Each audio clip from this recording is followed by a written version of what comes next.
Who says you need a +1 for a satisfying date night? Meet Hello Date Night, the book box that contains everything you need for a perfect night of pleasure. Each box comes with an autographed copy of the Bad Girl List, a discreet feminine pleasure toy with a matching travel bag, and a sensual rose candle. Say yes to your perfect date night and head over to mariematthew.com to purchase this limited edition book box today.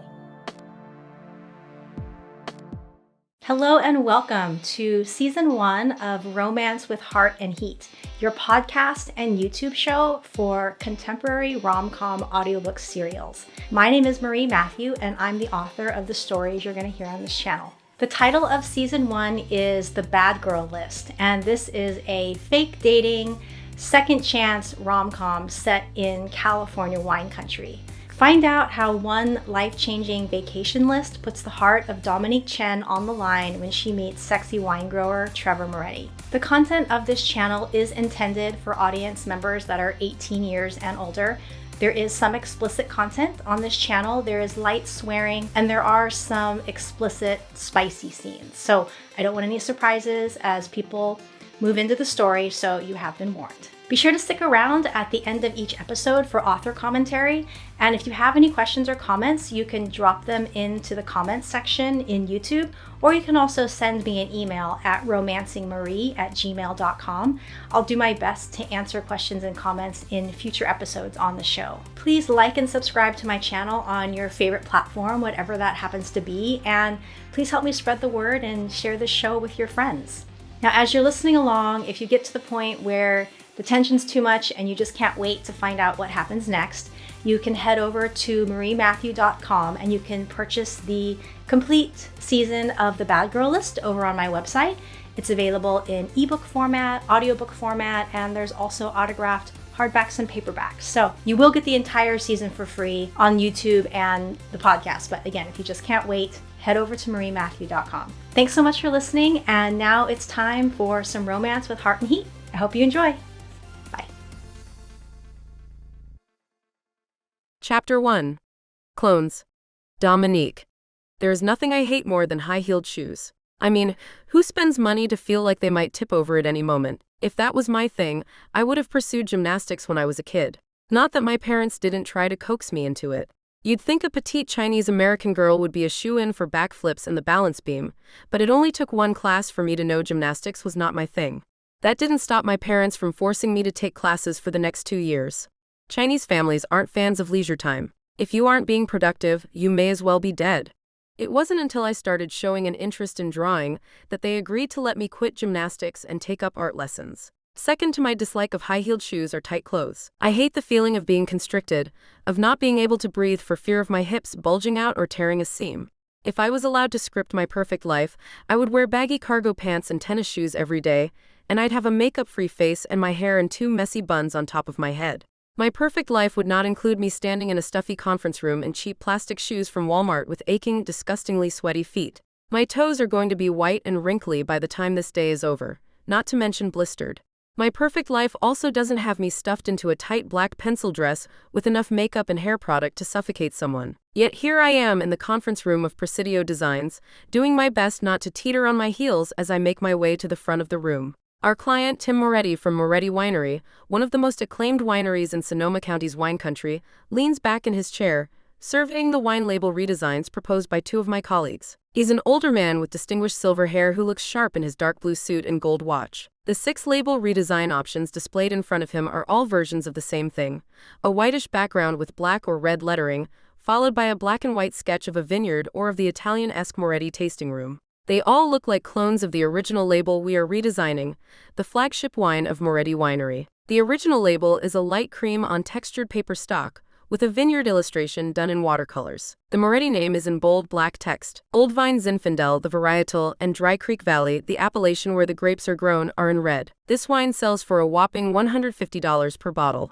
I stop beside presentation boards made by my colleagues, John and Lisa, who are also assigned to this project. My fingers grow sweaty as I dip them into my presentation folder, my heart rate spiking in anticipation of what I'm about to do. The design proposals approved by my boss, Sophia, are all clones of the original label, just like John and Lisa's. In other words, more of the same. Monotonous. Nothing fresh or interesting at all. Tim Moretti may as well have hired someone from Fiverr to knock out these boring, lackluster designs, not an upscale San Francisco design agency. The proposals I pull from my folder looked like the clones decided to kick off their shoes, hop into a convertible, and live a little.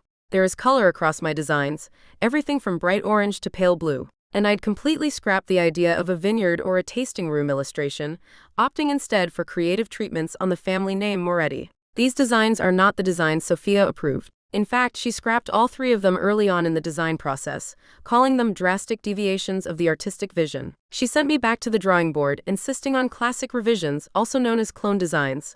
My heart pounds erratically as I set my drastic deviations on the last presentation stand. From the look on Sophia's face, she's pissed. By discarding her approved designs and presenting these instead, I'm blatantly undermining her. This may make me sound like a rebel, but I'm the complete opposite. I shove myself into uncomfortable shoes and clothes in the name of being a professional. I'm the person who arrives 10 minutes early to work every day, works through lunches, and delivers on projects days before a deadline. There isn't a rebellious bone in my body, but I had sat in on the Zoom call when we did the intake interview with Tim Moretti.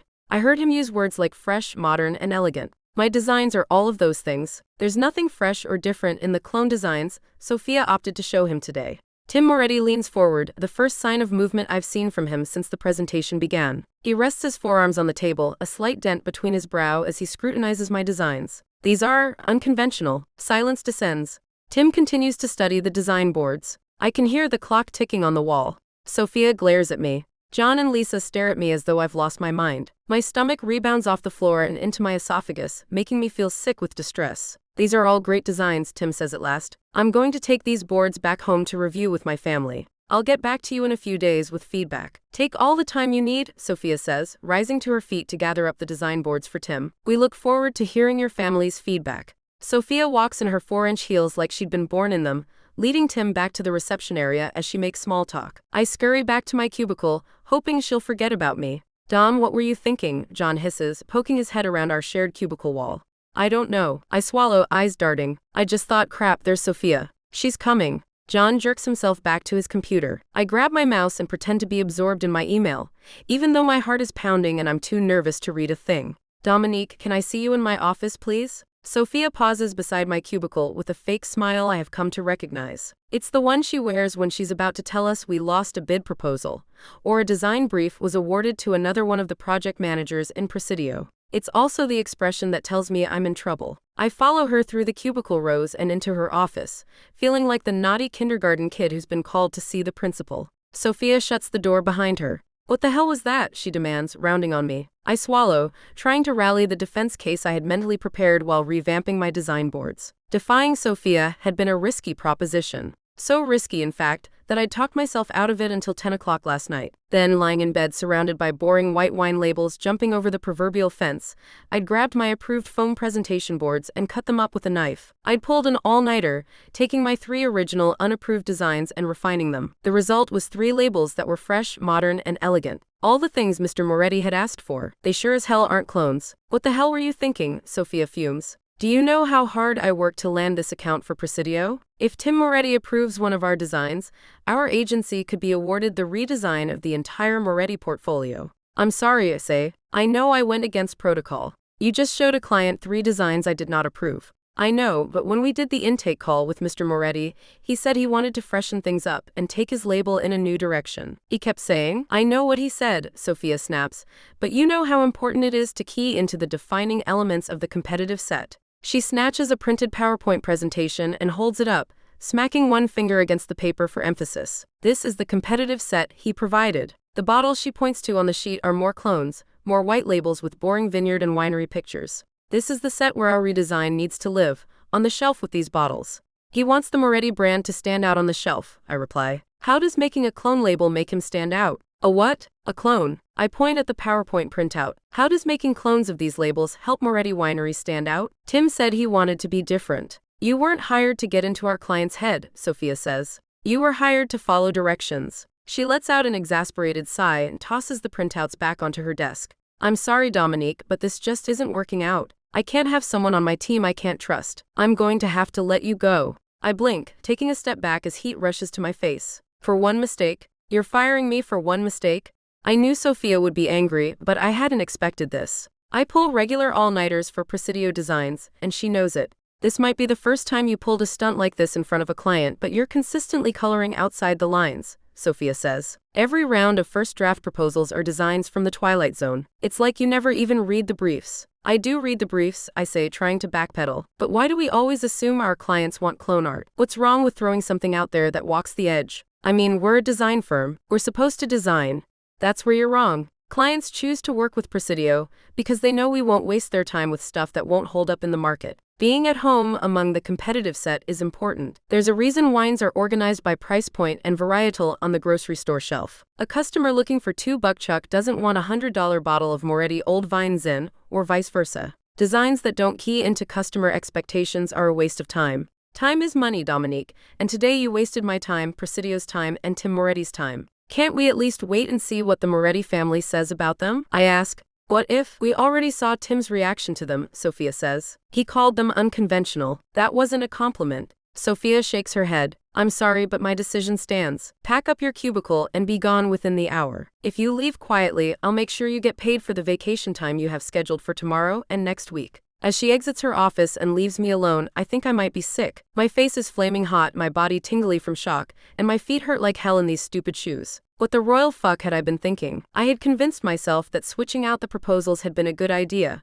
that I knew better than Sophia what Moretti Winery wanted. I'd spun a magical tale, one where Tim Moretti exclaimed in delight and surprise at my designs, and one where Sophia finally stopped scrapping my best work. As I stand there, reeling from my bad decision, something cracks open inside me. A very unwelcome feeling rushes through my body, chasing away the shame and humiliation. It's the same feeling I have every time Sophia promotes someone else over me, and when I think about Oliver leaving me for his tennis partner. The white-hot sensation roaring in my ears and making my spine straighten is anger. No matter what I do, it's never enough. All the extra hours I've logged for Sophia don't count for anything. One toe out of line and now I'm fired. It was the same with Oliver. I spent the last 5 years supporting his tennis obsession and his accounting career. And what does it get me? Dumped for a 5'10" blonde. I stalk out to my cubicle, grab my backpack, and shove in my few belongings. A picture of me and my cousin Annika, and my sketchbook and colored pencils, which I kept in a drawer but barely touched in my 2 years with Presidio. John's cubicle is empty, so I don't get a chance to say goodbye. I make sure to take the back way out of the office so I won't pass by Sophia. I can only hope she makes good on her promise to pay me for the time off I had scheduled if I stay out of sight. On my way out the back stairwell, I pass the flyer for the company picnic. It's as unimaginative as the rest of the art produced by the overpriced firm, a piece of clip art with people playing frisbee under a smiling sun. I pull out a pen and draw a pair of sunglasses on the sun with a joint hanging out of his mouth. Then I add a fart cloud to the illustration of a woman who could pass for Sophia. The entire episode is akin to an out-of-body experience. It had been the same last night, when I was 6 espressos in and working frantically on the Moretti wine label proposals. It was fun, liberating, like running down the street naked without a care in the world of what anyone thinks about the cellulite deposits on my ass or my small boobs. Except Dominique Chen doesn't do stuff like this. Dominique Chen doesn't break the rules or defy figures of authority or go rogue on a group project. Or at least, she hasn't until today. It isn't until I'm 3 blocks down the busy San Francisco street that the reality of the situation catches up with me. The anger dries up and disappears, leaving in its wake a shocked frozen river of what the hell did I just do? I lost my job, and not to budget cuts or a corporate sale, but to my own stupidity. On top of that, I defaced the company picnic flyer on the way out. What if someone figures out I did that and tells Sophia? Will I still get my vacation pay? Since Oliver and I broke up 2 months ago, money has been tight. My paycheck barely covers the exorbitant rent for my shoebox-sized studio. Without a job, I won't have a place to live much longer. Holy shit. I stop in the middle of the sidewalk, barely noticing when a jogger nearly runs into me. What the hell have I done?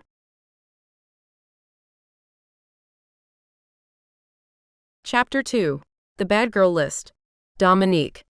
At the beginning of my junior year of high school, I got a B+ in my trigonometry class. I'd been crushed. My non-Chinese friends couldn't understand why I was so upset. A B- is still great, they had said. Your GPA is still over a 4.0.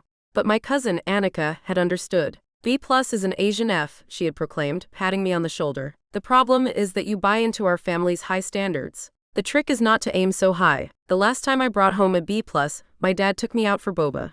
There are perks to not being as smart as everyone else in the family. Getting fired was equivalent to the Asian F I'd gotten my junior year.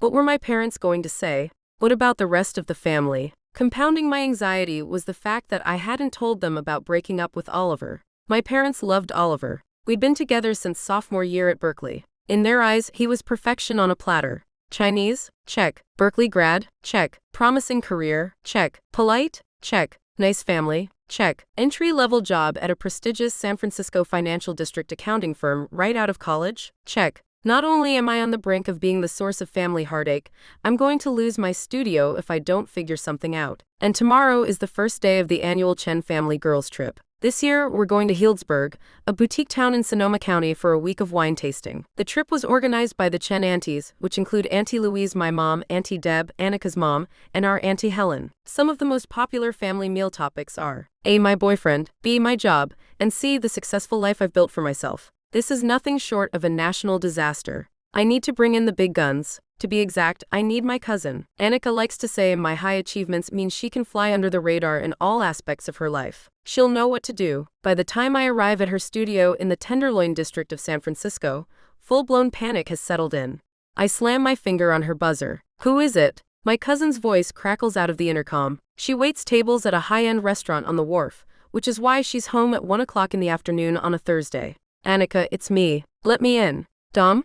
Yeah, it's me. What are you doing here? Aren't you supposed to be at work? Will you just let me in? Geez, what's got your panties in a twist? She hangs up before I can retort. A second later, the door buzzes and I hurry upstairs. When I step into her studio, Annika is still in her pajamas and painting her fingernails a deep red. Her hair is a dark brown, her half-Asian features a perfect blend of her Chinese mother and Irish father. Though our faces have a similar shape and we're both petite, I'm full Chinese with thick black hair. The windows in the studio are open, letting in fresh air and the delicious scent of pork from the banh mi shop downstairs. It is, hands down, the best banh mi dive in the city. But not even the smell of the Vietnamese sandwiches is enough to brighten my mood today. Don't tell me, Annika says without looking up, you got fired. My jaw drops. How did you know? Wait, what? Annika's attention jerks, causing her hand to slip and a long red line of red enamel polish to drag across her index finger. I was being sarcastic. Did you really get fired? Yeah. I close the door and pop myself up onto the kitchen counter beside her stove. The two chairs in the room are covered with clothes. One with clean laundry, the other with dirty, so there isn't any other place to sit. Damn perfect Dominique got fired? Annika says, using an old nickname she gave me in high school. She returns her nail polish brush to the jar, taking a moment to wipe the excess from her finger with a tissue. I spill my guts, telling her everything from the clones to Sophia to my late-night rebellion and to my firing from the prestigious design firm. Wait a second. Annika holds up her hand to stop me when I get to the part about drinking 6 espressos in the middle of the night as fuel for my rebellion. This is too good. I need a drink. She grabs a bottle of Sauvignon Blanc from her fridge and pours us both a glass. Normally, I'd never drink in the middle of the afternoon on a Thursday, but today seems like a good day to change that rule. I take down 2 big gulps. Geez, cuz, can you try to enjoy it? This is a good one. The sales guy gave me his sample case after I agreed to put it on our list. Annika is the wine buyer for the restaurant where she works. She's a pro at getting free stuff from the sales guys who want to be on her wine list. I'm not in any shape to enjoy good wine. I hold out the glass to her. You should take it back and give me something trashier, like 2 buckchuck. Annika huffs and waves her hand, as if I'd get caught with 2 buckchuck. I might live in a shoebox and wait tables for a living, but that doesn't mean I don't have standards. Now continue on with your story. She nudges her pile of dirty laundry onto the floor with her foot, then sits down in her chair. I take another drink, a distant part of my brain registering the wine is quite good, and finish the rest of my story. I leave nothing out. Annika is the one person on the planet I can be completely honest with. I even tell her about drawing a joint and a fart cloud on the company picnic flyer on my way out the door. When I finish, Annika pours herself a second glass. She swirls the liquid around, a slight dent on her brow as though deep in contemplation. Are you going to say anything? I demand, unable to stand her silence. I'm boyfriendless, jobless. I might have to borrow against my 401k just to make rent, and our family vacation starts tomorrow. What am I supposed to do? Well, for one thing, you can come up with a list of new topics to discuss at dinner time. Annika, I'm being serious. So am I. Annika nudges aside a stack of books on her table to make room for her wine glass. You want to know what I think? I think this is the best thing that's happened to you since you got dumped by Oliver. How can you say that? Getting fired and getting dumped are not exactly life goals. You forget that I know you, Annika says. The real you. Presidio has been sucking the soul out of you for the last 2 years. They have you stuffed into clothes you hate and hiding under 10 pounds of makeup. The Dom I know loves comfy clothes and was born with colored pencils and a sketchbook in her hands. When was the last time you drew something just for fun? Her words skate a little too close to the truth tucked down inside me, but I can't bring myself to agree with her. It's a good company, I say. One of the best in California. Don't you remember how much time Andy Helen spent researching design firms for me in my senior year of college? Oh, I remember. Annika rolls her eyes. I also remember in high school when you told your mom you wanted to major in art. All the aunties ambushed you at our 4th of July party and convinced you to change to digital design. They just wanted me to pick a major where I could have a good job. They convinced you to walk away from your passion, Annika says. Look, I'm not here to argue their motives. I'm here because tomorrow is the start of our girls' trip. What am I going to say when I see my mom? When she finds out about Oliver and my job, she's going to freak. Auntie Deb and Auntie Helen are going to be there. They're all going to think I'm a failure. Maybe I should pretend to be sick so I can stay home and work on my resume. Don't be stupid, Annika says. You work like a dog. You've earned this vacation. When you see your mom, just pretend like everything is fine. You can come clean with her after the trip is over. I can't lie to my mom. Who said anything about lying? It's called evasive communication, Dom. Just don't volunteer any extra information. If they ask how Oliver is, just say he's fine. If they ask about work, say everything is fine. Believe me, they're going to be too excited with their Groupons and their schedules to worry too much about you. As far as the family is concerned, you've arrived. I'm the one they worry about. Not even Groupons and schedules can distract them from bugging me about going back to college. She has a point. But still, what if I slip? What if, goddamn, you try too hard? This is your problem. This is why you stayed with that asshole who treated you like a second-class citizen for 5 years. You were more worried about being a good girlfriend than you were about him treating you right. I'm not in the mood for an Oliver lecture. Annika never liked Oliver, even in the beginning. You know what your problem is? Annika says. You've never done anything for yourself. Ever. Not once in your entire life. You're a people pleaser. This is why I never aim high. You can't disappoint anyone if they don't expect anything of you. I bet you've already given yourself a firm lecture on how at your next job, you will never ever bend a rule, not even a tiny one. I don't reply. I had, in fact, given myself a firm lecture on rule breaking on my way to her studio, pinky swearing to myself that I would never pull a stunt like that again. Annika levels a triumphant finger at me. Nailed it, didn't I? I fold my arms over my chest. Maybe. Something in Annika's face softens. Dom, the problem isn't that you defied your boss. The problem is that you stayed in a job you never liked. You stayed there because it made the family proud. You're always afraid of disappointing people. You need to be more like me and not give a flying fuck. Her mouth draws together as she studies me. We're going to fix this, Dom. Fix what? Fix you. Annika levels a finger at me. I'm going to teach you how to be a bad girl. I'm going to teach you how to make your own rules and play by them. A seed of alarm sprouts in my belly. You're going to what? Annika jumps up and rifles through a pile of miscellaneous stuff on her floor. I'm going to teach you how to be a bad girl on our vacation. You're going to learn how to do shit that makes you uncomfortable so you can break out of this lifelong rut you've been in. You're insane, I say. No, what's insane is staying with a guy who always puts you third in line after his career and his tennis obsession. What's insane is letting some snobby design company shit on your beautiful, creative soul. It's time for damn perfect Dominique to learn how to be a bad girl. I'm going to help you cut loose and get your life on track. Annika grins in delight as she unearths a small post-it pad. Number 1 on the list. You're going to get so drunk that you puke. Annika, wait. 2. You're going to smoke a joint. I'm not doing drugs. Pot is legal now, dummy. And you're going to smoke it on vacation. We're going to come up with a list of 10 things you'd never do, 1 for each day of vacation. Annika's grin is gleeful. God, I can't wait to see you stoned. She returns her attention to her post-it. 3. You're going to get a tattoo. A what? Don't worry, it doesn't have to be a big one. And you can put it somewhere no one will ever see it. Annika studies me, then says, Number 4. You're going to sneak out. I'm not doing any of that stuff. You're crazy. No, I'm a genius. God, you're too Chinese sometimes. Let the half-white girl inject some fun into your life. Annika draws a circle in the air around her face, indicating her biracial features. She credits her Irish heritage to her ballsy approach to life. 5. You're going to lie to the aunties. I don't care what you lie about, but you have to lie about something. I refrain from arguing, even though just the idea of trying to lie to my mom and the aunties makes my stomach clench. Annika is on a roll though, and there's not a lot I can do to stop her when she gets like this. The best thing to do is to play along until she's worn herself out. Number 6. You're going to buy something nice for yourself during vacation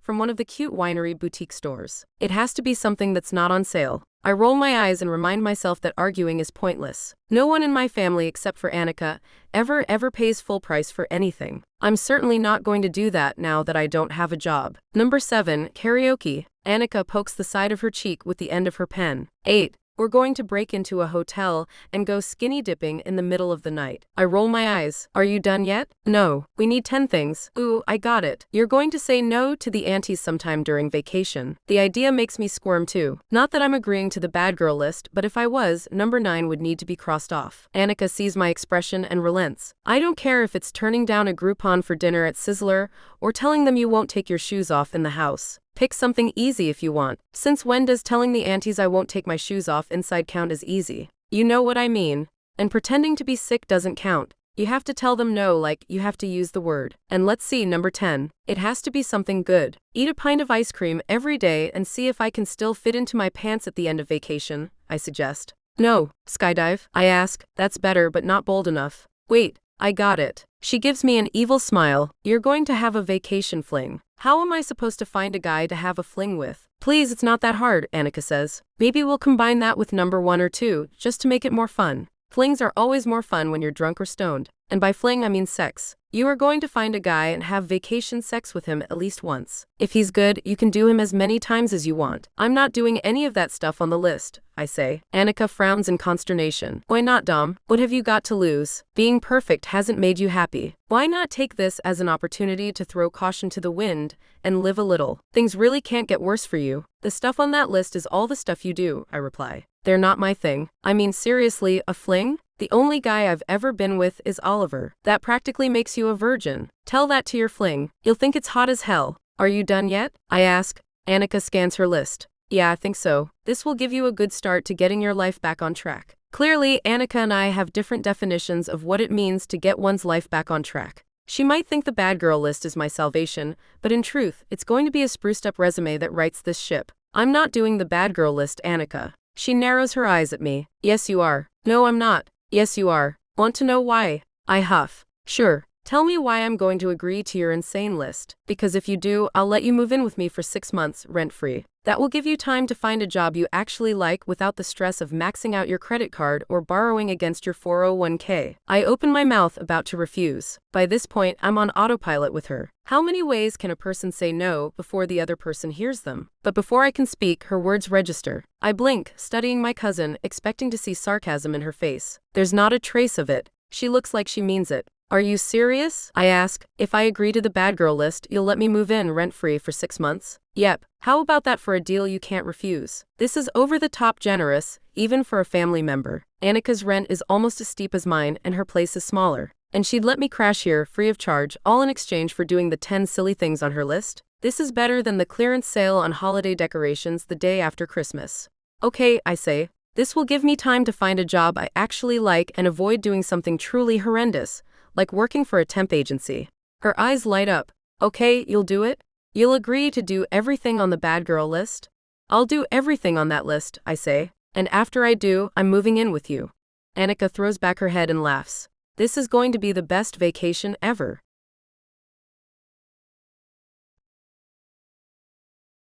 Chapter 3. Blue Butterflies. Trevor. I step out onto the back porch of the vineyard bungalow with my thermos of black coffee. Tequila, my three-legged dog, hops along after me. Since the day I rescued her from a drunken trip to Tijuana with my younger brother, she's never far from my side. She's a medium-sized dog with golden brown fur and a white face. Her dark eyebrows always seem to be on the move. The morning is perfect. It's still dark outside, the eastern horizon tinged with the faintest smears of gray. My breath fogs in the air as I exhale and take a seat in my Adirondack lounge chair. I scrunch to one side and tap the cushion beside me. Come on, Tequila. My dog turns in a happy circle, a move that resembles something out of a twisted circus due to her missing leg, before hopping up next to me. She gives my hand a lick before happily resting her head between her paws. A contented huff escapes her throat as I scratch her between the ears, her favorite spot. I pick up my thermos and pour myself a cup of coffee and take a sip, sighing in contentment as the warm caffeine washes down my throat. Morning is my favorite time of the day. Tequila and I have coffee on the back deck together every day and watch the sun come up. The vineyards that have been in my family for 4 generations come to life with birds and insects. The best thing about mornings: no people, no annoying tourists blundering around asking drunk questions, no overbearing family members encouraging me to get on with my life, and no younger brother trying to wheedle me into his latest bad idea. Just me, tequila, and 30 minutes of peaceful, uninterrupted bliss. But as I sit there nursing my second cup of coffee, the crunch of tires on gravel tickles my ears. I frown, tilting my head to one side as suspicion makes my neck tense. There are very few people who would be out here on this dirt road at this time of day. Only one, actually, and I'm not in the mood to see him. Yep, that is the sound of my father's Tesla. The engine is silent, but in the solitude of the morning, the sound of tires on the bumpy road is like an air horn going off. What the hell does he want at 5:30 in the morning? Tequila's floppy ears flick backward as her brows lift in concern. In a high-pitched voice, I pretend to be Tequila. Silly human, we're talking about your dad. He's coming to make a sales call. Is there a way to get rid of him? I ask my dog. Maybe we can hide in the vineyard. Silly human, I reply in my dog voice. You know he doesn't take no for an answer. Hiding will only delay the inevitable. Shit. I run my hand through my shaggy hair. Come on, girl. You'd better go inside. Tequila doesn't like people. Her life on the streets of Tijuana had left her jumpy and nervous. Though steadfastly loyal to me, she cowers from everyone else and is prone to barking and growling. Tequila runs inside with her tail between her legs when I open the slider for her. I briefly consider going inside after her and pretending to be asleep, but Dad will never buy it. He likes mornings as much as I do, though for different reasons. Irritation prickles along my shoulders as I stalk around the bungalow to the front. My morning bliss is shattered by the bright headlights of my dad's black Tesla. Morning, Trevor. My dad, the charming Tim Moretti, gets out of the car, already dressed for the day in his pressed-collared work shirt and slacks. I brought your favorite coffee. Thought we could watch the sunrise together. He holds it out like a peace offering, his wide salesman smile splitting his face. He's perfectly aware of my morning ritual and the fact that he's interrupted it. I have my own coffee, thanks. If you're here to make another sales pitch, don't bother. My father's pretense at pleasantness instantly morphs into a frown of disapproval. Trevor, you can't keep doing this. I decide to play dumb. What exactly are you accusing me of doing? Running our vineyard operations, producing the best yields Moretti Winery has ever had. I gesture to the vineyards that surround my bungalow. Dad is silent for long enough that I almost squirm.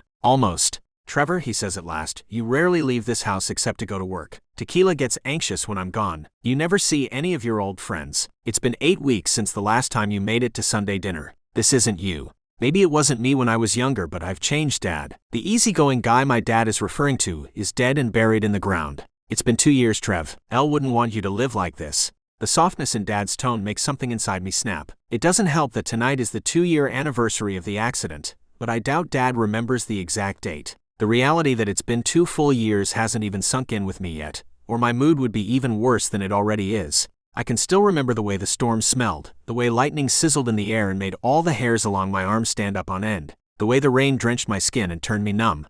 I can still remember the feel of Elle's blood as it soaked my pants, how it had been hot in contrast to the cold storm that lashed all around us. Her dress had been black, the hem embroidered with blue butterflies. Elle loved butterflies. Tequila starts to bark inside the house as I round on my father, nostrils flaring. Angry words gather on the tip of my tongue. I'm sorry. Dad holds up his hands. I shouldn't have said that about Elle. I swallow and stand there in silence. Tequila calms and stops barking, though I can hear her whining. Images of a black dress with blue butterflies and warm blood in a thunderstorm flash through my head. I roughly shove away the memories, trying to maintain some level of control. I'm not going to be around forever, son, Dad says. Someone has to take my place. It's time for you to step up. I knew this is why he had come. Dad wants me to take over the sales division of Moretti Winery. He wants me to spend 3/4 of my year living out of hotels, flying on airplanes, and schmoozing with restaurant owners, retailers, and liquor distributors.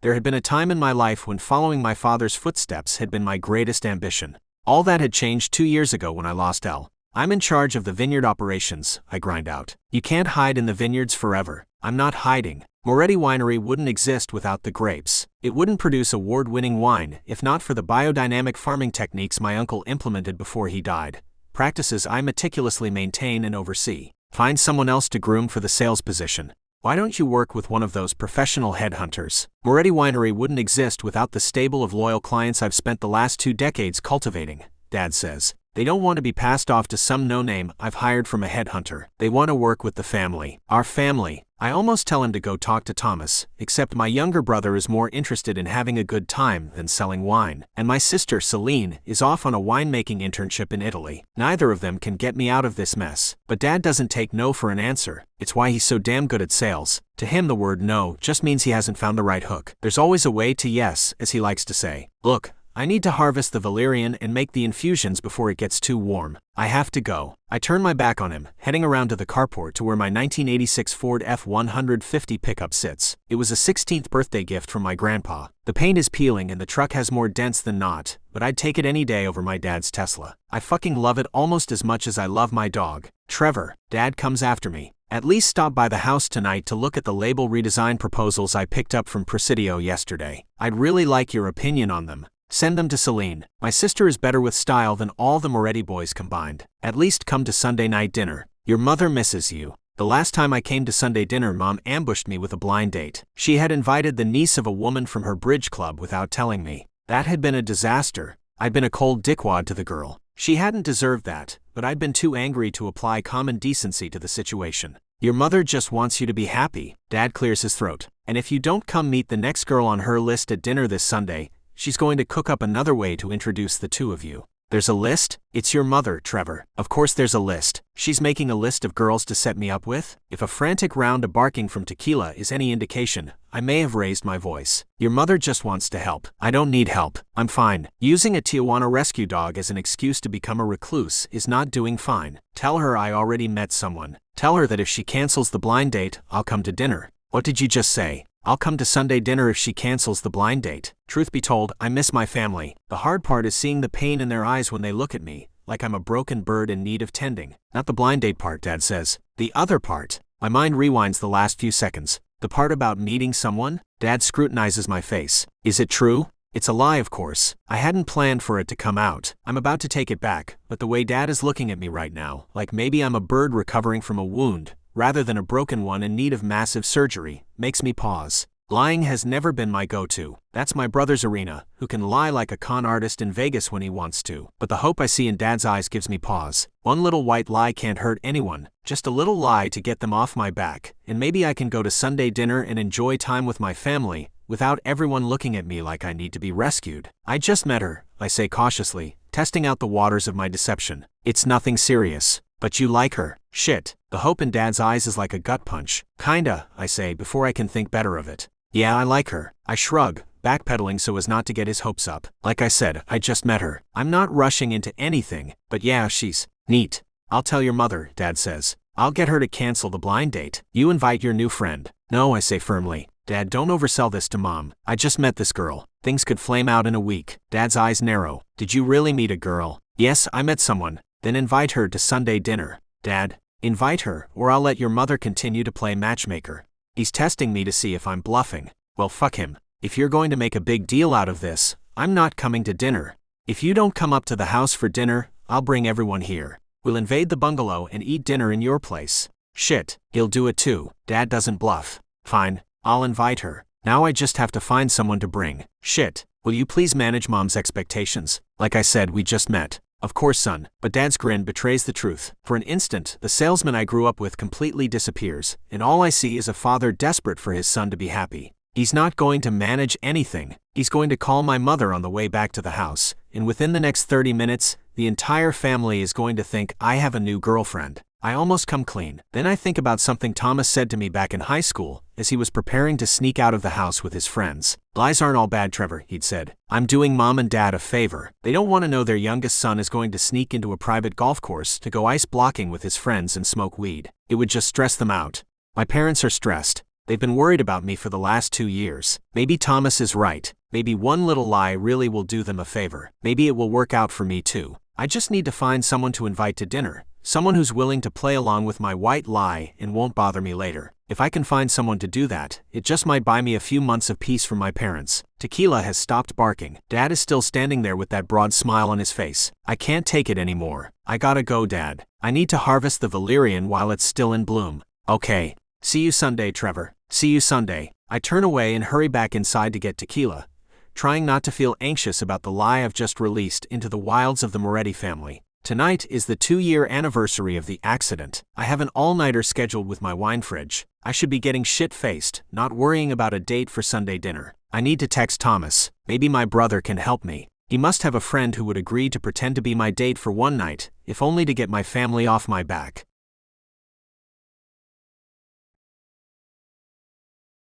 Who says you need a +1 for a satisfying date night?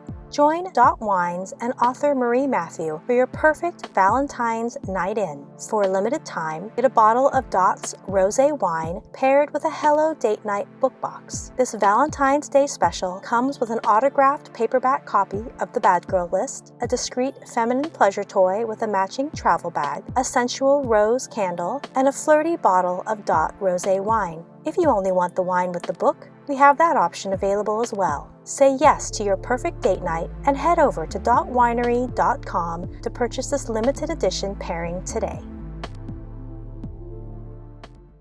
Chapter 4. Anniversary. Trevor. A whine from Tequila warns me someone is outside. She growls as a heavy hand pounds on my door. Trev, it's me. You there? It's my younger brother, Thomas. I'm not in the mood to talk to anyone. I'm on the couch with the curtains pulled. Tequila is draped across my lap while I stare at the bottle of Zinfandel in my hand, the first of many for tonight's anniversary. I'm still in my dirty work clothes. Showering and changing just feels like too much effort. Trevor, I know you're in there. Let me in. Unless you found me a no-strings-attached date for Sunday, go away.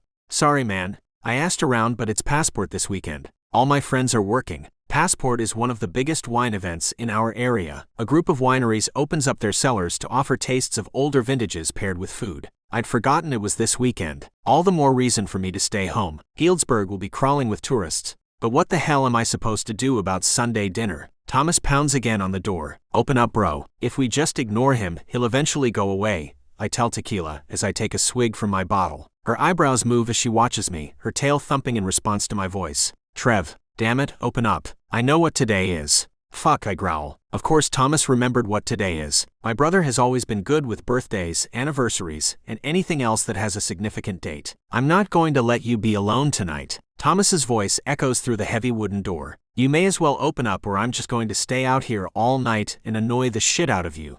What do you think, Tequila? Think he's bluffing? Her ears droop, her eyebrows moving as she watches me anxiously. It's a good move, Dad, I say in my pretend dog voice. Thomas has a short attention span. I agree. I think we can wait him out on this one. She whines as Thomas's fist continues to reverberate on the front door. I take another drink. What's wrong with wanting to be left alone tonight? Can't a man have some privacy to be drunk and depressed? Thomas's incessant pounding and shouting is starting to get to Tequila. Her ears are flat and she's whining again. Fuck. I can't win tonight, can I say to my dog. Tequila whines again. Come on, girl. I lever myself off the sofa, pausing to down the last of my Zin as my feet hit the hardwood floor. My body is pleasantly buzzed, though I'm not anywhere nearly as drunk as I plan to be by the time tonight is through. In my bedroom, I open the door to Tequila's crate, her safe haven when I have company. In, girl. She hops over to the crate in that awkward gait of hers, tail tucked as she slinks inside. What the fuck, Thomas? I fling open the front door and glare at my younger brother. You're upsetting Tequila. Everything upsets Gimpy. Let me guess, she's cowering in her crate right now? Thomas ignores the way I brace my arm against the door to block his way, ducking underneath me to come inside. Tequila was fine before you showed up. You need to tell Gimpy your little brother likes dogs almost as much as he likes women. Will you stop calling her that? Thomas rolls his eyes. Mom is freaking out about the number of people slated to show up for Passport tomorrow. She made me haul extra cases from the warehouse and stage them in the tasting room just in case. If not for that, I would have gotten here sooner. I don't remember inviting you over.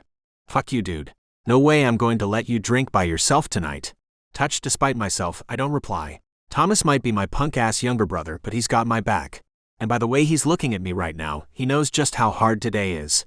How many bottles have you had? Thomas marches past me over to the couch. Only one so far. Good, at least you're not too far gone yet. I intend to be here when you pass out so you don't drown in your own vomit.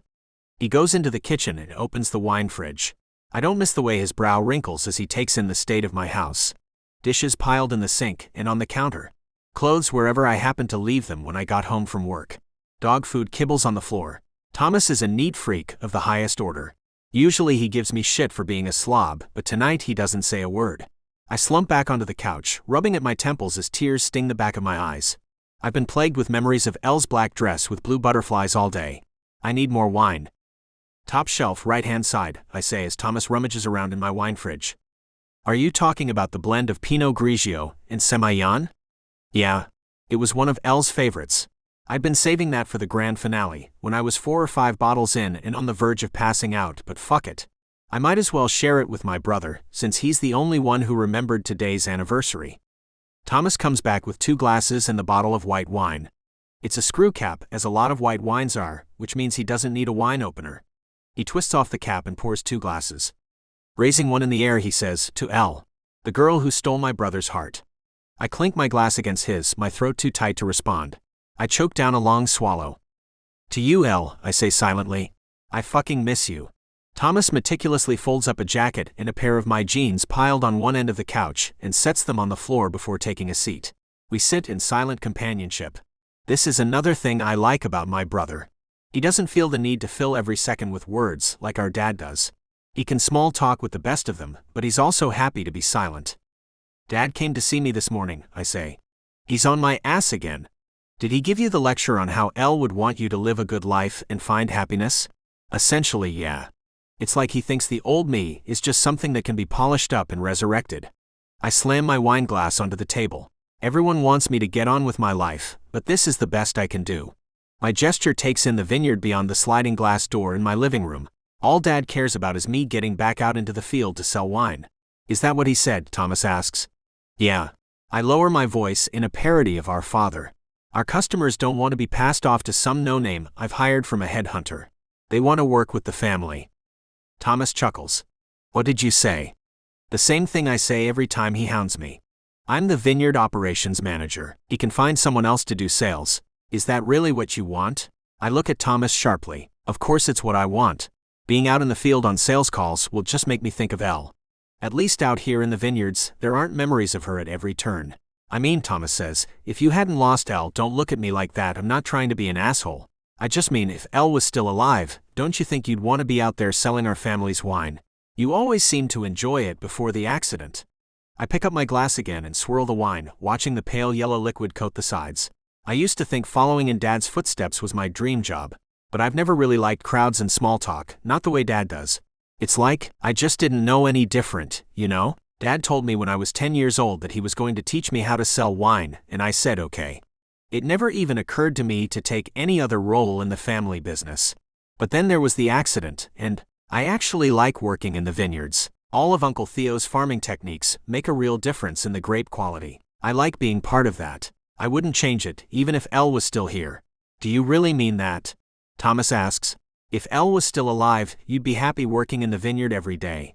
"Yeah, I really would. She always liked people a lot more than I do." Thomas chuckles.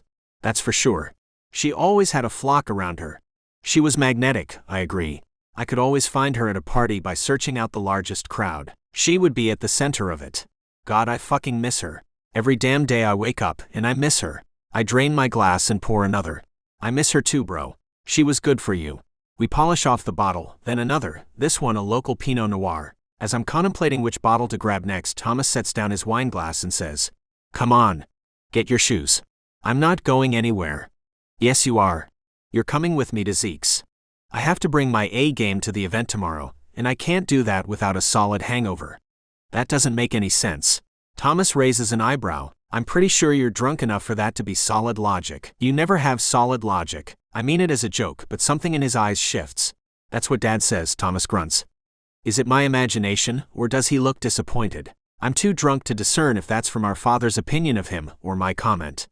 Before my sluggish brain can think of what to say, Thomas's customary upbeat smile is back in place. "If you won't go to Zeke's for yourself, go for me," he says. "There's a new bartender there named Minnie.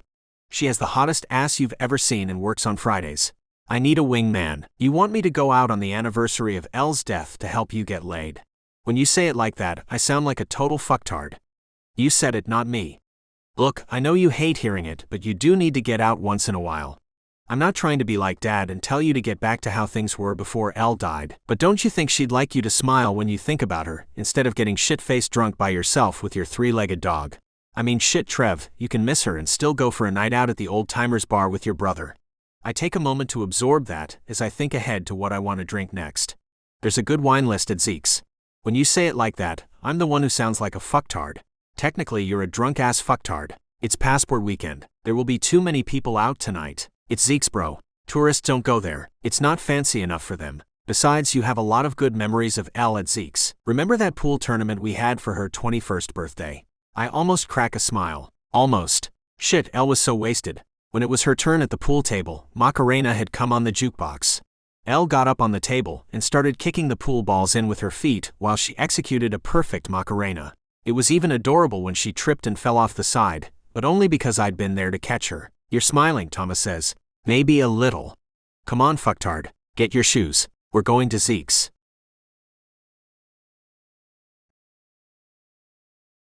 Chapter 5. Zeke's. Dominique. By the time Annika and I pull into Healdsburg, our home in wine country for the next 10 days, it's past dinner time. We were supposed to be here several hours ago, but Annika insisted on stopping for dim sum on the way out of Frisco. That wouldn't have been so bad if we'd known about the spring festival parade scheduled in Chinatown.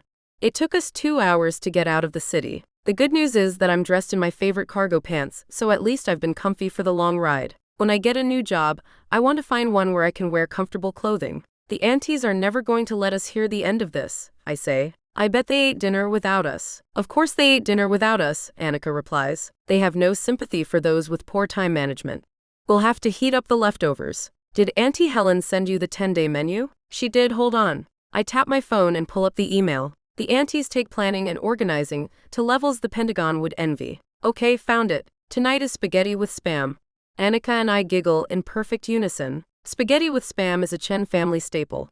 Neither of us would ever admit to eating it in public, but we secretly love it. Spam spaghetti, Annika says. Add in a little lecture on time management, and we've got a typical beginning of the annual Chen girls trip. We follow the GPS through town. Healdsburg is a quaint little town in Sonoma County wine country. It's a patchwork of bed and breakfasts, chic hotels, adorable bungalows, boutique shopping, and wineries. As Annika and I wind our way through the quiet streets, it becomes clear to us that our VRBO is nowhere near the chic downtown. The map takes us to a section of very plain, very dated housing tracts from the 80s on the northeast side of town. Leave it to the aunties to pick an 80s track home for our vacation rental, Annika grumbles. We could have stayed in a B&B or one of those adorable bungalows downtown by all the shopping. I'm sure they got a screaming deal on this rental though, I point out. Only our family dedicates their life to hard work and earning money, then does everything on the cheap and actively avoids spending what they've worked so hard for. That's called good finances, Annika. That's called not enjoying life. She pulls to a stop in front of a dingy brown single-story house with a front yard overgrown with cypress bushes. God, just look at this place. It looks like a crack den from the 80s. I bet there are rats living in those bushes. I'm sure it's fine. I watched a documentary about rats on National Geographic, Annika says. Those are exactly the kinds of bushes they like to nest in. You watched a documentary on rats? I ask. You gotta get into the mind of your enemy, Dom. Neither of us moves from our seats as the car idles in front of the house. Spaghetti Spam, a lecture on poor time management and rats, Annika says. Honestly, cuz I'm not feeling it. What do you say we text the aunties, tell them we got stuck in traffic and go grab a drink somewhere? That sounds like a fantastic idea, but I don't say that. Instead I say, we can't do that. I bet they've been waiting for us. It's their bedtime. I hold up my phone to display the time. It's almost 10 o'clock. Then we're doing them a favor, Annika replies. They can go to bed now and we can go drinking. Hey, is this a chance to cross number 5 off my list? I dig in my cargo pants pocket and pull out Annika's post-it note with the bad girl list. Number 5. Lie. Even though the prospect of crossing something off the list is appealing, the feeling is at odds with the uneasiness that comes with the idea of lying to the aunties. I remind myself that free rent is on the line. Please, this is the bad girl list, Annika replies. A text message lie doesn't count. You have to look the aunties in the eye and lie straight to their faces. That's not what the list says. I point at the rumpled post-it note. It just says I have to lie. I'm the one who came up with the game, and I'm also the one who has to dole out the prize, Annika says. That means I get to set the rules. But think of this as your practice round, Annika says. Like, letting a guy feel you up on the first date before you let him take your pants off on the second. How is lying to the aunties anything like that? Annika rolls her eyes. You've only been with one guy, Dom. Do you really need me to spell this out for you? Fine. I'll do it. I tap my phone, determined to show her I can do this. As soon as I pull up the text message screen, some of the fight leaves me. My finger hovers over the buttons. This might give me an anxiety attack, I say. Where's the girl who switched out her label designs at the 11th hour? Annika asks. That's the cousin I want to hang out with. She's been incarcerated and will never again see the light of day. Annika grins like a wolf. Hey, maybe we can get you shit-faced tonight. Then we really can cross something off the list. Now send the message. Holding my breath, my thumbs tap out a rapid message to my mom. Hit some traffic. Stopping to eat on the way. Don't wait up for us. As soon as I hit send, I giggle. The giggle starts in my throat and works its way down my esophagus all the way into my belly. Before I know what's happening, my whole body is shaking with laughter. The last time I remember feeling like this was in 6th grade, when I snuck out of my room and stole 3 pieces of candy from my Halloween bag, which my parents had put on top of the refrigerator.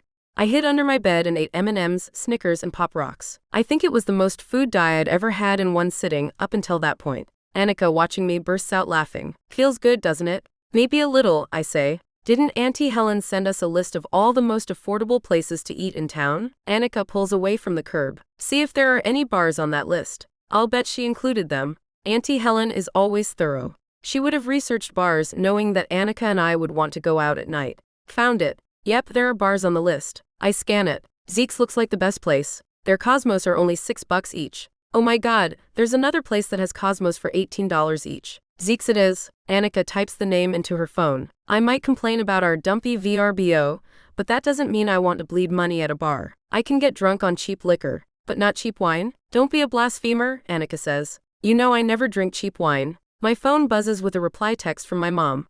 Drive safely, she writes. See you in the morning. Check your phone for tomorrow's schedule. Breakfast is at 8. I relay the message to Annika. Good thing I packed Tylenol, Annika says. You're going to need it for your hangover tomorrow. I'm serious about crossing number 1 off the list cuz. Ooh, what if we get you laid tonight too? Maybe we can cross 2 things off the list on the first night. Despite myself, I laugh at the enthusiasm in her voice. Feels good to be a bad girl, doesn't it? Annika asks. We follow the GPS to Zeke's. Instead of taking us into downtown Healdsburg, we find ourselves driving on a 2-lane road that snakes through the vineyards. There are no street lamps out here.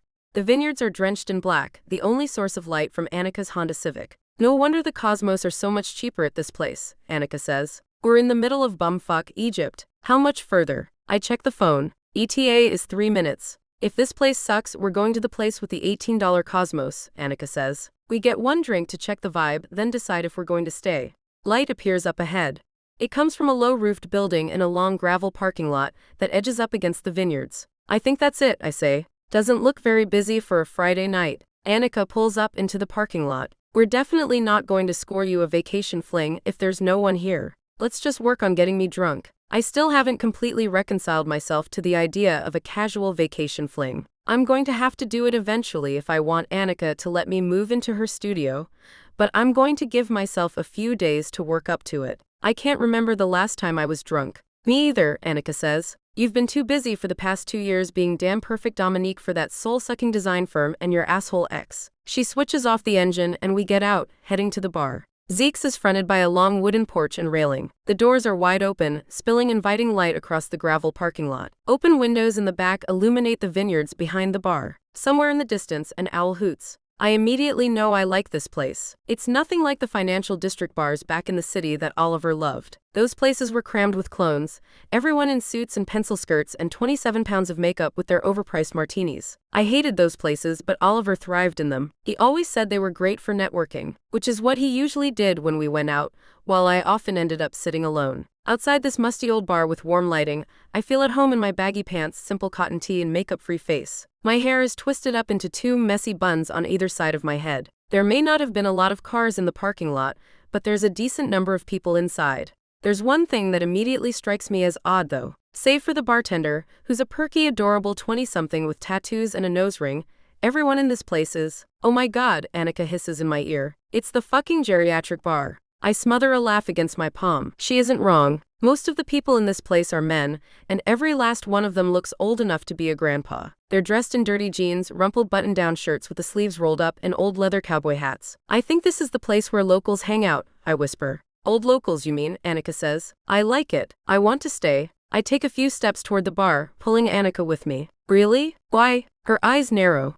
You think this is getting you a free pass on the vacation fling, don't you? You know there's such a thing as age gap dating, right? I hear her, but I'm too distracted to reply. There's something about this place that makes the tips of my fingers start to tingle. The smell of the wooden walls and the battered wood floor soaked with years of alcohol. The dirty light fixtures that look like someone hung them in the 70s and have never bothered to dust them in the last 50 years. The 2 deer trophies in the back corner. The oversized empty wine bottles lining a long shelf along the back wall, all of them as dirty as the light fixtures. I love it all. And the old farmers. I like the way they lean around tables and talk while they sip at their tumblers. A few of them play card games. Before I realize what I'm doing, I've grabbed a bar stool that gives me a perfect view of a table with 4 old men in their rumpled shirts. My hands dip into the big pocket of my cargo pants to retrieve my sketchbook and pencils. Before I graduated college, not a day passed when I didn't draw. I often drew during school lectures as a way to help me process and remember the information. For me, drawing is a bit like breathing, essential to living. Or at least it had been until I'd graduated and landed the job at Presidio. Then I became too busy and too stressed to draw.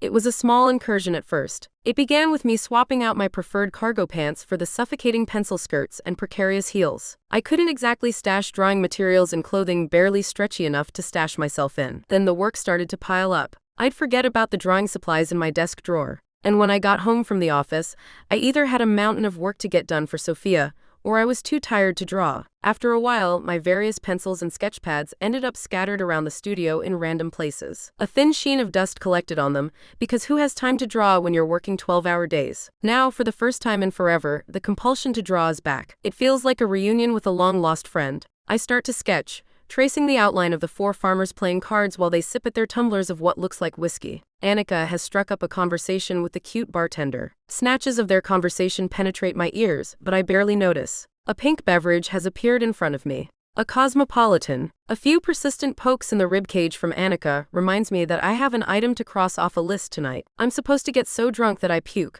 Well, it shouldn't take that many drinks. And honestly, I'd agree to just about anything so long as I can hang on to this feeling. Onto this moment of connecting so perfectly to my colored pencils and the picture coming to life on the page.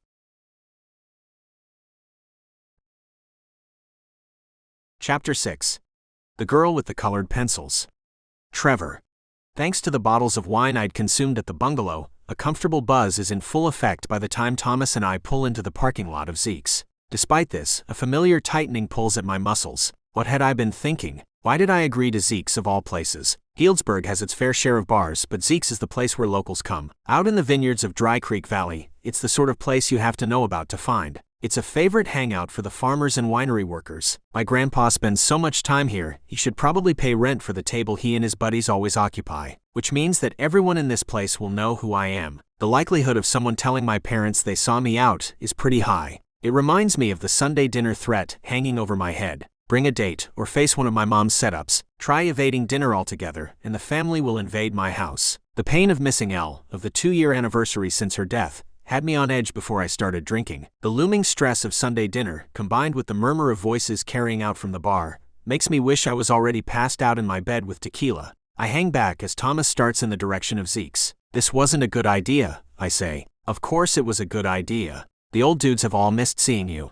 Come on, I bet Gramps will be here. Thomas grabs my arm. I resist. Dude, Thomas says, I'm not asking you to pretend you don't feel like shit. You lost the love of your life. I get it. I know I told you I wanted to flirt with the bartender, but I've never needed a wingman for that shit. I just wanted to get you out of the house. Have you talked to people a little bit? The fight goes out of me. You're determined not to let me be alone in my misery, aren't you?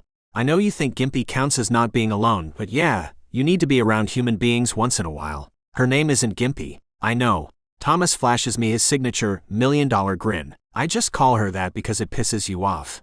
I wouldn't make fun of her if she let me scratch her ears once in a while. Come on, let's finish getting you shit-faced. Drinks are on me tonight. We climb up the wooden steps that lead to the wide porch that fronts Zeke's. The familiar smell of old wood and stale liquor hits my nose, and a wave of nostalgia goes through me. I hadn't even realized how much I've missed this place. I used to come here almost every Friday night to have a drink and play a few rounds of cards with Gramps and his friends. Elle came with me sometimes too, and was always very popular among the resident farmers. I step through the doors. There's a lot more people here than I'm used to on a Friday night. Along with the usual array of old-time farmers, there's a smattering of tourists. I can always peg the tourists by the way they dress. Locals don't pick something from the nice side of the wardrobe when visiting Zeke's.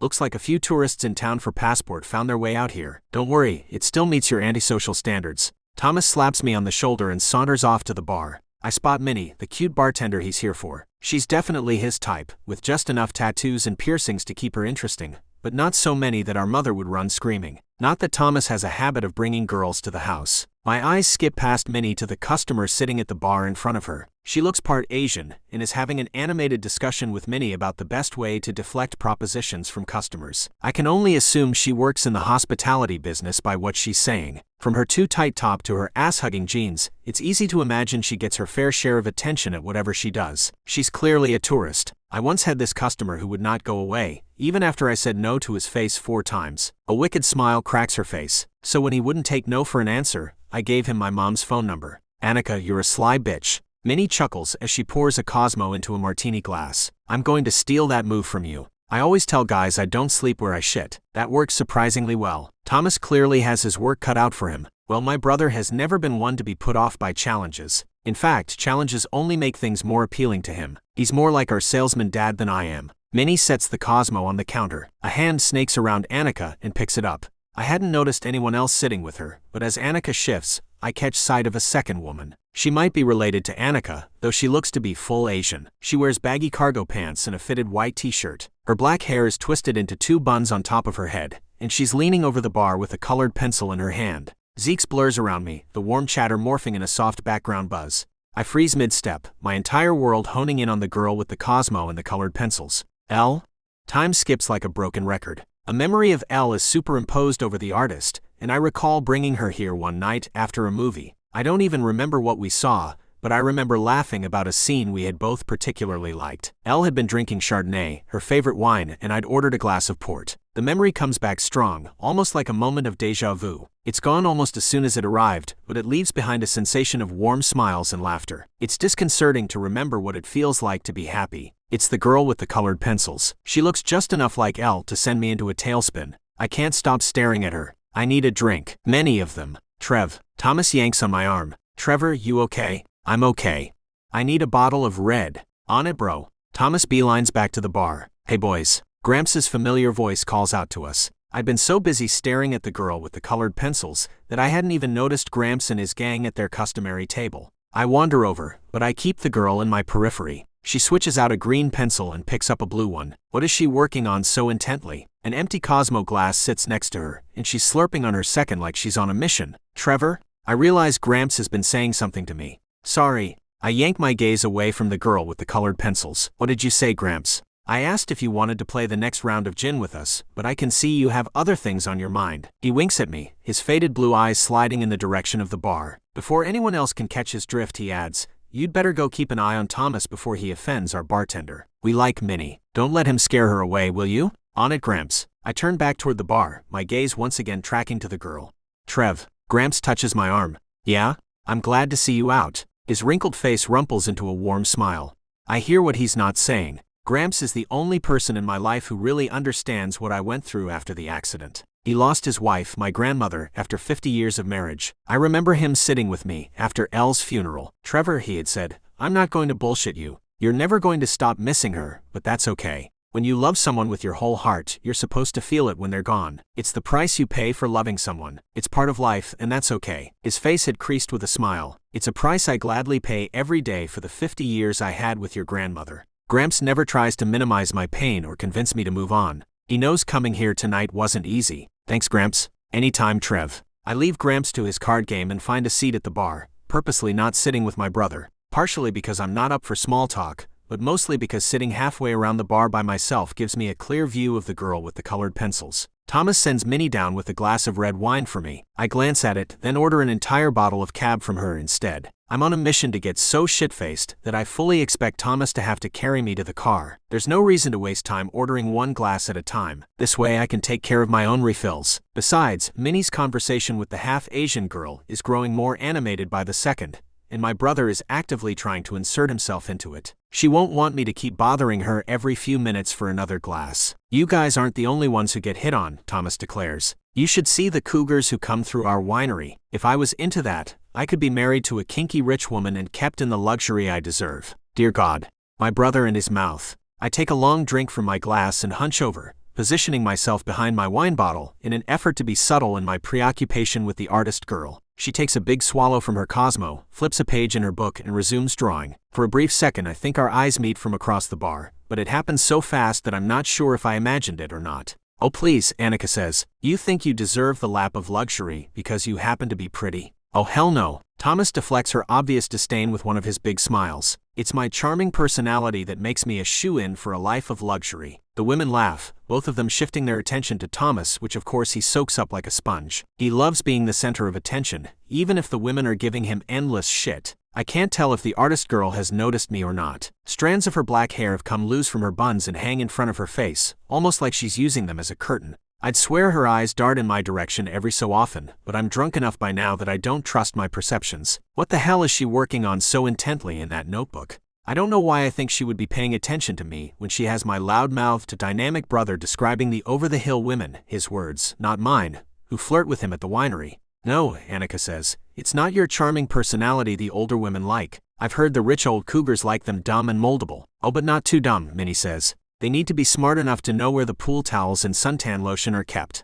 You ladies are full of compliments tonight, Thomas says, completely undeterred by their insults. Not only do you think I'm hot, but you think I'm smart too. The girls laugh. Thomas orders a round of drinks. Now there's a guy who is the walking definition of figuring out how to get to yes. Maybe he should be the one Dad grooms for sales. Thomas might have a wild side, but he's nothing if not persistent. If he went after wine accounts with half the enthusiasm that he uses on women, Moretti Winery would probably double its revenue. The girl flips to another page in her sketchbook and resumes drawing. Curiosity is getting the better of me. What is she drawing that has her so enamored? How is she not distracted by the antics of the three people right next to her? Before I realize what I'm doing, I'm working out various ways to start a conversation with her. What sort of girl is she? She's obviously not the sort who's into meaningless small talk, or she'd be up to her elbows with the others. Sitting next to her and cracking a joke is out of the question. I'm not nearly as funny as Thomas, and if his antics aren't enough to get her attention, nothing I can say will top that. What if I just sit down next to her and introduce myself? I quickly rule out that option. With wine on my breath and eyes that are obviously drunk, I'll come off like a dumb jerk.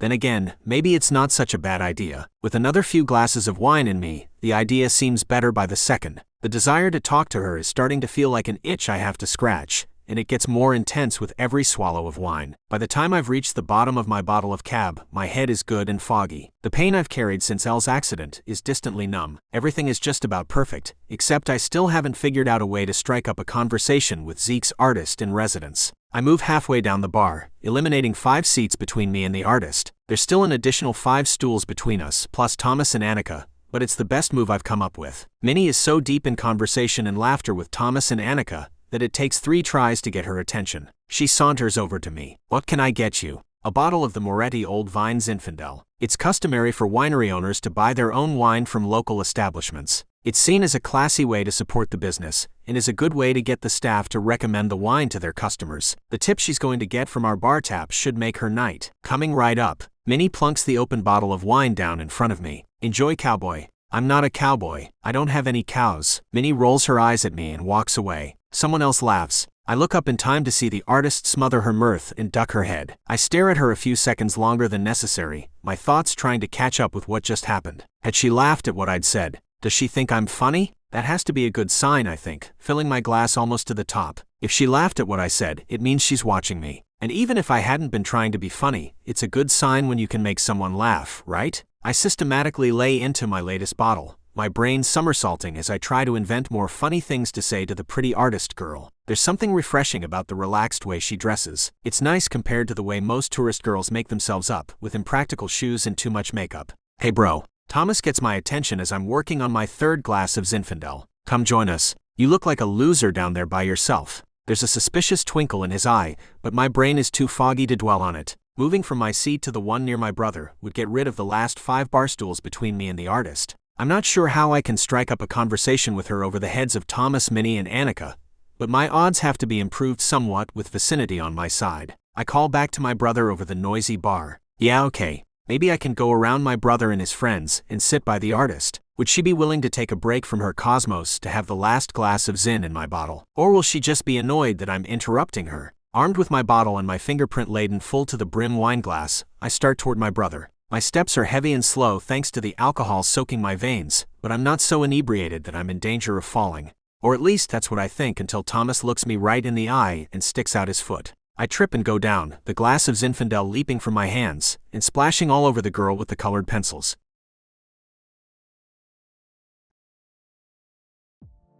Cheers, everyone, and welcome to the author commentary portion of this very first episode. I'm Marie Matthew, the author of The Bad Girl List, and I'm here to share the inside scoop on the very first episode of The Bad Girl List. So, cheers! Okay, first and foremost, you guys, we must talk about wine because I love wine, as you can probably tell from the book, and this is what I'm drinking today. This is a local winery called Dot Wines, and I am drinking their amazing rosé. Oh my God, it's so good. A very good friend of mine is the owner and the winemaker. She and her husband do this brand together, and the wines are super high end, very low volume. It's the kind of winery that I describe in the book with Trevor Moretti and his family. Like, it's that kind of high end, like really fine wine, small production, and it's delicious. So this wine that I'm drinking today is a rosé. It's from the Corbus Vineyard here in Sonoma County. Only 270 cases of this wine were made, which is a shame because it's so delicious. God, it smells so good. You can smell like the guava and the watermelon, and then when you taste it, you totally get like fresh summer strawberries, a really, really balanced acidity, because sometimes rosé can be like way too acid and it like curls the back of your mouth. So yeah, you get those really fresh summer strawberries and then like bright red cherries. So delicious. I'm gonna link to Dot Wines in the show notes, so if you wanna check out her wine, please do. Oh, and if you've made it this far, then you've definitely heard the commercials for the Hello Date Night box. So Dot Wines and I are partnering for Valentine's Day. So you can get a bottle of this fabulous rosé with either an autographed copy of The Bad Girl List, or you can get a bottle of the rosé with the Hello Date Night book box. And in the box, you get an autographed copy of The Bad Girl List, along with a beautiful scented rose candle, a feminine pleasure toy, and a little discreet travel bag. So be sure to check out Dot Wines, both for her amazing, delicious wines and also for these really fun Valentine specials that we are running. We're only going to be running it through the end of February, and the book boxes, they're definitely a limited edition. I didn't make that many, so if you're interested, be sure to go over and check those out. So on this very first episode, I thought it'd be really fun to talk about the inspiration behind episode 1. And I wanted to talk primarily about the setting and also the characters. So before I dive in, I do want to say that when I write, I receive inspiration both from my own worldly experiences, feelings, events, whatever. But then I also receive inspiration from the universe. I have some pretty strong psychic abilities, and usually in my books, I usually have some kind of a ghost or a spirit or some kind of energetic entity that comes forward to work with me. Usually we're working on healing some type of trauma. The work that I do is called psychopomp. I talk about that quite extensively in the Meet the Author episode, so if you're curious to hear more about that, I definitely recommend. I will talk more about that in regards to this book when we get later into the season, because I would spoil if I started talking about it now. So to start out with, I'm just going to talk about the worldly inspiration for this first episode that you listened to today. And of course, I can't talk about worldly inspiration without talking about the town of Healdsburg, where the story takes place. Healdsburg is a real place in Sonoma County, California. I do live in Sonoma County. I've lived here for 24 years. I absolutely love Sonoma County. I love wine, as I think you got that. I love wine, especially rosé is totally my wine. My daughter jokes, "Rosé all day, Mom, rosé all day." Because she knows I have cases of rosé in my closet. But it's not all as good as this rosé. So yeah, I live in Sonoma County. I lived in Healdsburg for 16 years. I bought my very first house there with my husband. So I love the town. It has so much character. It has so many facets. It's definitely that like super cute turn of the century like bungalows in the downtown. There's like really chic bars, really amazing restaurants. I mean, I think there's 2 or 3 Michelin-starred restaurants in this tiny little town of 10,000 people, so it's kind of amazing. You get really great food. You can also spend a lot of money. You can go broke shopping in that town. But it's also the type of town that really pulls together. So if something happens and somebody, a local in the town, like runs into some kind of a hardship or some kind of a struggle, like the town is there, like we rally around each other. And even though I don't live in Healdsburg anymore, I'm only 6 miles away from Healdsburg. My husband still works there and my daughter still goes to school there. So it's just a wonderful town with so much character, and all the places that you go in the books, they are based on real places. I renamed things, I rejigged a few things, and I am including a link to Healdsburg in the show notes. So if you want to like drill down and explore a little more, and hey, if you come to California, definitely come visit Healdsburg because it really is such a wonderful little town. Next, I'm going to talk about the characters of Dominique and Trevor and what inspired the two of them. I live here in Sonoma County. I've lived here for 24 years.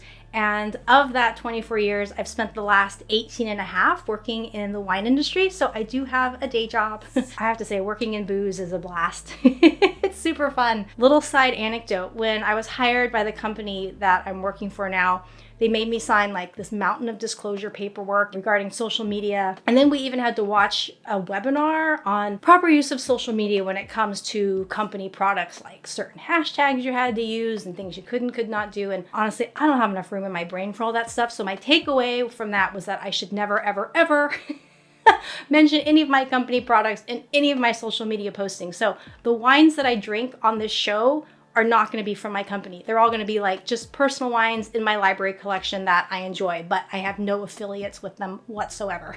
I just thought it was worth disclosing that. In my time in the wine industry, I have had two main roles, and the first is in procurement, and that is just a super fancy word for saying I get paid to spend somebody else's money. Sometimes millions of dollars. So in my career, I have focused really on purchasing the wine components. So I've purchased wine bottles, wine corks, wine labels, wine cartons, wine screw caps, all that good stuff. Besides wine packaging, I've also developed spirits and cannabis. So I've done lots and lots of super cool packaging. And then the second half of my wine career has really been focused in new product development. And so what I get to do is I get to take the ideas that the designers come up with and I get to bring them into the world. I take an idea on paper and I figure out how to do it in real life so we can actually get a real product on the shelf. My career in the wine industry definitely inspired Dominique's character. So when you meet Dominique, you find her smack in the middle of a design meeting with a winery. Having worked in packaging development for so long, I like to describe myself as kind of being Switzerland. So I'm always finding myself having to find a happy middle ground between like the super creative designy people and then like the super practical people. Those are the two like polarizing sides that I'm always having to try to be Switzerland, work between the two and find a happy middle ground. So I definitely took that paradigm between practicality and creativity and I dropped Dominique right into the middle of it, which was super fun. And then since in the real world, I always have to be Switzerland and I never get to choose sides, I got to choose a side in the book. Which was fun. And of course, I had to pick the side of the artist because I am an artist. I love the idea of pushing convention and, doing something new and taking tradition and turning it upside down on its head. And I love artists and creative people that do that sort of thing, even though in the real world, I have to say, whoa, if you do that, it's going to cost the company a whole bunch of money. Are you sure you want to do that? So it was fun to just totally be on the side of the artist in this book. And that's what Dominique's character represents, is creativity and pushing boundaries and turning ideas upside down. And, Sophia, her boss, represents the practical side that I'm talking about. And I know I portray her as an evil bitch in the story because, she fires her. There's got to be obstacles for the main characters. But, her argument is actually quite valid. When designing wine packaging or any kind of packaging, do you want it to look like everything else on the shelf so consumers aren't confused? Or do you want to break boundaries and do something really fucking weird and then people can't figure out what it is? I mean, it's a valid question. So yes, even though I portrayed her as being evil in the book, she actually does have founded philosophy in her argument. But anyway, like I said, it was super fun to come down on the side of the artist and totally be on her side and wave my pom-poms on that side because secretly that's what I would love to do. And then I'm sure you noticed, but I also made her character Chinese American. I'm Chinese American, and there's not a lot of romance books with Asian women in it. And I feel like there's this stereotype for Chinese women that we're either like fucking badass ninjas, or we're like super composed, demure, smart, quiet, and polite. You're either one or the other. There's no like happy middle ground, but honestly, we're just like every other people out there with all the gamut of emotions. I'm not a ninja. And while I am polite, I'm also not quite as like put together as you might see in some of those stereotypical Asians. So I did like to play on a little bit of that. I like to share some of that cultural relevancy. And I think there's a really different experience between being a direct immigrant to America versus being several generations removed from the original immigrants. As you go through each layer, each generation, that culture does get diluted. And that's definitely been my experience. So I really wanted to portray this type of culture where I think I'm fifth generation Chinese American. So yes, I do still have some strong ties to my culture. We still do celebrate Chinese New Year. We do make dumplings. As you'll see later in the book, they make dumplings. We absolutely love Spam spaghetti. Spam's a big Asian thing. But yeah, it's something my grandma always made. But like, I don't speak Chinese. My mother doesn't speak Chinese. Like, there's things that just get lost with each generation. And it's just a completely different cultural experience. So wanted to tap into that and just share it a little bit in the book. So I hope that comes through, and I hope you enjoyed reading about a character with maybe a slightly different perspective than the stereotypical Caucasian. I really hope you have enjoyed this very first episode. I thought it was a lot of fun. There's something in the romance genre that I call first contact. We watch a lot of romance movies in my house, and my daughter, she always gets into them. And a lot of times in those first contact moments in a romance movie, she'll scream. Usually because like something like really awkward or horrible happens when the couple first meets. So I definitely was going for a little bit of that when Trevor and Dom meet. And I'm super curious. Do you think the whole setup is like a setup for enemies to lovers? Like, is she going to be really pissed that he ruined her favorite pair of pants? Or do you think like it's the best icebreaker on the planet? I'm super curious to see what you think. Feel free to leave comments on YouTube. You can also drop me an email at romancingmarie, and I will try to answer questions and comments in future episodes, and I do try to reply to people when they leave me messages. I really love hearing from my listeners and my readers, so yeah, feel free. I think I mentioned in the intro that if you are enjoying the story but you don't want to listen with commercials, or you just don't want to wait for each episode to drop and you just want to get it all now, the entire season is available at mariematthew.com. I have ebooks, I have the audiobooks, and I have autographed hardbacks and autographed paperback. But also don't forget about Dot Wines with my partnership there with this amazing rosé, which you don't want to miss out on. So yeah, the amazing rosé wine that you can have for Valentine's Day with either an autographed book or with the Hello Date Night book box. Anyway, thank you so much for listening. I'm super excited to be doing this show and just showing up every week to hang out with my listeners and my readers. It's super fun for me. So cheers, and I will see you next week. Bye.